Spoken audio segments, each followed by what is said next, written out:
Hey everybody, this is a quick video in case you have a Samsung brand dryer and you're getting an HC error and you're wondering what's going on and how can you get rid of this error.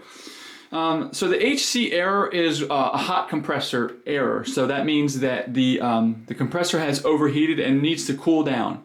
So all you really need to do to get rid of this is to just turn it off and let the dryer cool down for a half hour or so. And then you should be able to restart your cycle again. Now, if this is coming back repeatedly, the next thing to do would be, some poor airflow can cause it to overheat more frequently.